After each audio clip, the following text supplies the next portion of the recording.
गरुड़ पुराण 5वां अध्याय। गरुड़ उवाच। गरुड़ जी ने कहा, हे केशव, जिस जिस पाप से जो जो चिन्ह प्राप्त होते हैं और जिन जिन योनियों में जीव जाते हैं वह मुझे बताए। श्री भगवान उवाच। श्री भगवान ने कहा, नरक से आए हुए पापी जिन पापों के द्वारा जिस योनि में आते हैं और जिस पाप से जो चिन्ह होता है वह मुझसे सुनो। ब्रह्मत्यारा क्षय रोगी होता है, गाय की हत्या करने वाला मूर्ख और कुबड़ा होता है, कन्या की हत्या करने वाला कोढ़ी होता है और ये तीनों पापी चांडाल योनि प्राप्त करते हैं। स्त्री की हत्या करने वाला तथा गर्भपात कराने वाला पुलिन भिल्लक होकर रोगी होता है। परस्त्रीगमन करने वाला नपुंसक और गुरु पत्नी के साथ व्यभिचार करने वाला चर्म रोगी होता है। मांस का भोजन करने वाले का अंग अत्यंत लाल होता है, मद्य पीने वाले के दांत काले होते हैं, लालचवश अभक्ष्य भक्षण करने वाले ब्राह्मण को महोदर रोग होता है। जो दूसरे को दिए बिना मिष्टान खाता है उसे गले में गंडमाला रोग होता है। श्राद्ध में अपवित्र अन्न देने वाला श्वेत कुष्ठी होता है। गर्व से गुरु का अपमान करने वाला मनुष्य मिर्गी का रोगी होता है। वेदशास्त्र की निंदा करने वाला निश्चित ही पांडु रोगी होता है।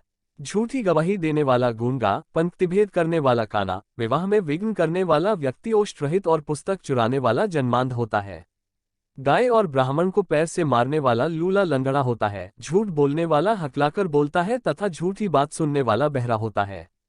विष देने वाला मूर्ख और उन्मत्त पागल तथा आग लगाने वाला खलवट गंजक होता है। पल्प मांस बेचने वाला अभागा और दूसरे का मांस खाने वाला रोगी होता है। रत्नों का अपहरण करने वाला हीन जाति में उत्पन्न होता है। सोना चुराने वाला नखरोगी और अन्य धातुओं को चुराने वाला निर्धन होता है। अन्न चुराने वाला चूहा और धान चुराने वाला शलभ टिड्डिक होता है। जल की चोरी करने वाला चातक और विष का व्यवहार करने वाला वृश्चिक बिच्छूक होता है। शाक पात चुराने वाला मयूर होता है। शुभ गंध वाली वस्तुओं को चुराने वाला छुछुंदरी होता है। मधु चुराने वाला डांस, मांस चुराने वाला गीध और नमक चुराने वाला चींटी होता है। तांबूल, फल तथा पुष्प आदि की चोरी करने वाला वन में बंदर होता है। जूता, घास तथा कपास को चुराने वाला भेड़ योनि में उत्पन्न होता है।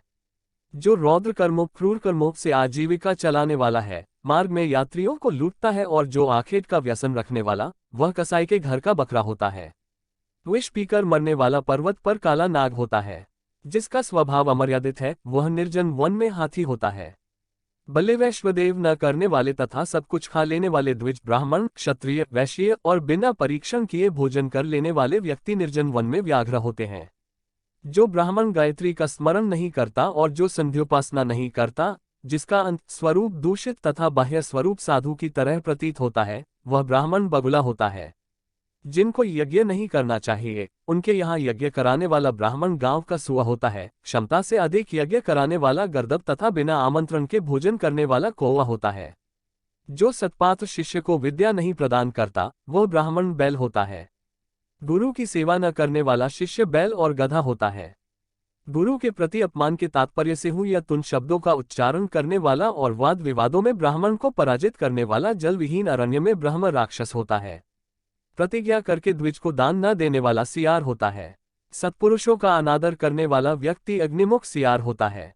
मित्र से द्रोह करने वाला पर्वत का गीध होता है और क्रय में धोखा देने वाला उल्लू होता है। वर्णाश्रम की निंदा करने वाला वन में कपोत होता है। आशा को तोड़ने वाला और स्नेह को नष्ट करने वाला, द्वेषवश स्त्री का परित्याग कर देने वाला बहुत काल तक चक्रवाक चकोर होता है। माता पिता, गुरु से द्वेष करने वाला तथा बहन और भाई से शत्रुता करने वाला हजारों जन्मों तक गर्भ में या योनि में नष्ट होता रहता है। सास ससुर को अपशब्द कहने वाली स्त्री तथा नित्य कलह करने वाली स्त्री जलौका अर्थात जलजोक होती है और पति की भर्त्सना करने वाली नारीजू होती है। अपने पति का परित्याग करके परपुरुष का सेवन करने वाली स्त्री वल्गुनी, चमगादड़ी, छिपकली अथवा दो मुंह वाली सर्पिणी होती है। सगोत्र की स्त्री के साथ संबंध बनाकर अपने गोत्र को विनष्ट करने वाला तरक्ष, लकड़बग्धा और शल्यक साहिक होकर रीछ योनि में जन्म लेता है। तापसी के साथ व्यभिचार करने वाला कामी पुरुष मरु प्रदेश में पिशाच होता है और अप्राप्त यौवन से संबंध करने वाला वन में अजगर होता है। गुरु पत्नी के साथ गमन की इच्छा रखने वाला मनुष्य क्रिकलास गिरगिट होता है। राजपत्नी के साथ गमन करने वाला ऊंट तथा मित्र की पत्नी के साथ गमन करने वाला गधा होता है। गुदा गमन करने वाला विष्ठा भोगी सुअर तथा शूद्रगामी बैल होता है। जो महाकामी होता है वह काम लंपट घोड़ा होता है। किसी के मरनाशौच में एकाध शाह तक भोजन करने वाला कुत्ता होता है। ददेवद्रव्य भोक्ता देवलक ब्राह्मण मुर्गे की योनि प्राप्त करता है। जो ब्राह्मण धर्म द्रव्यार्जन के लिए देवता की पूजा करता है वह देवलक कहलाता है। वह देवकार्य तथा पितृकार्य के लिए निंदनीय है। महापातक से प्राप्त अत्यंत घोर एवं दारुण नरकों का भोग प्राप्त करके महापात की व्यक्ति कर्म के क्षय होने पर पुनः इस मर्त्य लोक में जन्म लेते हैं। ब्रह्महत्यारा गधा, ऊंट और महिषी की योनि प्राप्त करता है तथा सुरापान करने वाला भेड़िया, कुत्ता एवं सियार की योनि में जाते हैं। स्वर्ण चुराने वाला कृमि, कीट तथा पतंग की योनि प्राप्त करता है। गुरु पत्नी के साथ गमन करने वाला क्रमशः तृण, गुल्म तथा लता होता है।